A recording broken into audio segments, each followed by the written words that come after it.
Welcome, this is Brandy with a Bit Crafty, and today I'm going to make an Octobottle. In my program Procreate, I drew a little sketch to kind of give you an idea of what I'm going for. The project is going to take 2 packets of clay, some tin foil, and a glass bottle of your choice. Here, what I'm doing is rolling out the first of what will be a series of 8 legs for the octopus. Off camera, I rolled a small ball of aluminum, and then I added a thin layer of clay. This saves on using my clay and makes the head light enough that it won't fall off the bottle. If you're curious, the octopus I'm basing mine off is a blue ring octopus. I just love how beautiful and vibrant the rings are. Blue is such a rare color for animals to have in nature. I do want to take a moment while I'm shaping out the clay and apologize for it taking me so long to get this video out to you guys. I have been struggling with illness, but now that I'm better, I hope to be a lot more consistent in getting videos out to you guys. Now that I have the head placed, I'm going to start adding the legs. I don't use wire in the legs because it will be much more difficult to style the legs in a winding serpentine style like I want. The glass is also porous enough that I don't need a binder to keep the octopus attached to the bottle.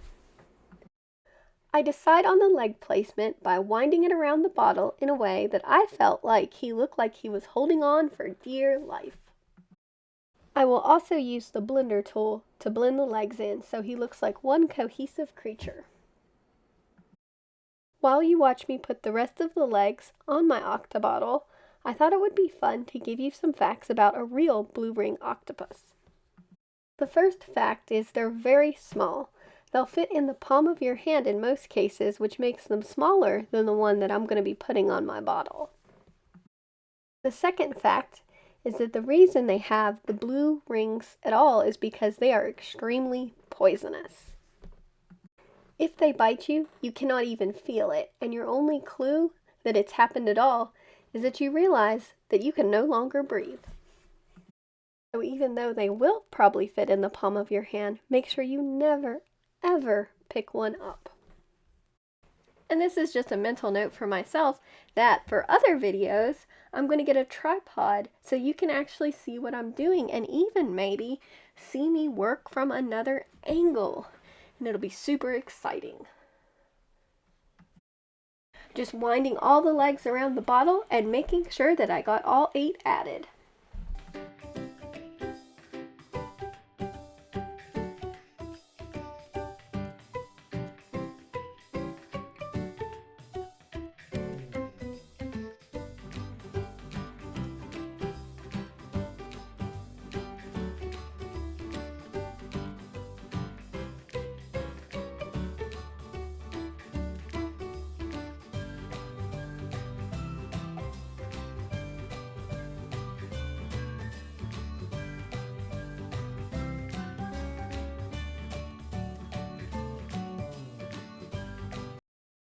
If you guys are enjoying creatures on bottles, let me know if you'd like me to make more, and tell me what the next creature you'd like me to place on a bottle in the comments.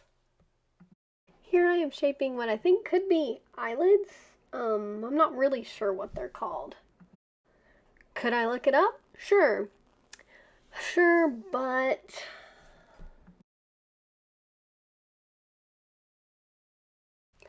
a trick here I used to make sure that I didn't damage what I had already made with the legs and the head is I actually baked the clay. Fimo clay can be baked multiple times and you can add clay to it and bake it again. I use it to kind of save my progress.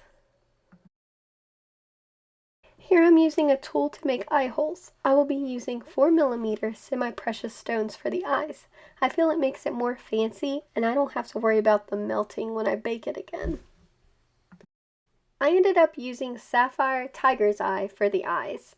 I thought that maybe you'd be able to see some of the blue and it would be brought out by the rings that I add later.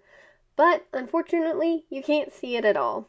But I guess I don't have to worry about them melting when I go to bake this again. Blue ring octopus have these little webbing sections between their legs, so I'm adding that and smoothing it out. It also helped to hide a mistake in the leg placement so it wouldn't look so strange. Blending the clay is so important in this project, and it's not my best skill. But when I get to the paint, I think that will help and hide any strange seams that you might be seeing right now. I'm just checking the sculpture for any stray pieces of clay and just a general overall inspection. Now that I feel I have all the sculpting done, we can move on to my favorite part, painting. First, I'm going to take some brown shades of acrylic paint to add variation to the skin tone. I will also be using a sponge to give that dimpled looking texture for octopus skin. Octopus are really amazing creatures that can blend in with almost anything and can change the color and texture of their skin to hide. I want to have almost total coverage with the brown color, so I'm going to be using a sponge to hit most of the octopus. I will also go back with a darker brown to hit the underside and give some spots to the legs and body. You'll also see I'm going to be using a Q-tip because it's easier to hit the undersides with the darker brown with the Q-tip instead of the sponge. Most animals in nature are not one solid color, so I always try to add at least 3 different shades to make them more realistic. There's usually a mid-tone, that's the base yellow color that I used in the clay. Then there's going to be a dark brown that you're already seeing for the shadow. And then here in a moment, I'm going to use a light yellow for the highlights. You can see that I broke out the sponge again so I can keep the pattern on the skin consistent. I only want to hit the top parts of the sculpture with this color. The idea is these are the parts that the actual light would touch. I won't be completely accurate with this step, but I feel like it's what really makes the octopus feel alive.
Now I'm going to add in with my marker pen the shadows for what will become the rings. I'm going to be using my Posca and Karin markers to draw the rings. The light blue is going to be for the base and the dark blue is going to be for the edges. Blue ring octopus only show their rings when they feel threatened, so mine will be threatened all the time, especially since it won't be in water. If you stuck with me this long, thank you, and consider subscribing so you can see more videos. And here I am breaking out the trusty Karin marker for the dark edges of the rings. The fine point makes it so much easier to once again lay down the thin shadows on the ring. Now I'm going to add what I feel is the real flair to this project. Glow-in-the-dark blue paint. And I'm going to take a very small brush and I'm going to outline each of the blue rings that I've already done to really give this project its pop. I tested two different types of glow-in-the-dark paint for this. The first that I tried was the folk art glow-in-the-dark, but I found the one that worked the very best was the golden fluorescent paint. The consistency is really thin, so I ended up having to do 2 coats to each ring. Now with the paint job complete, it's time to move on to the final shots.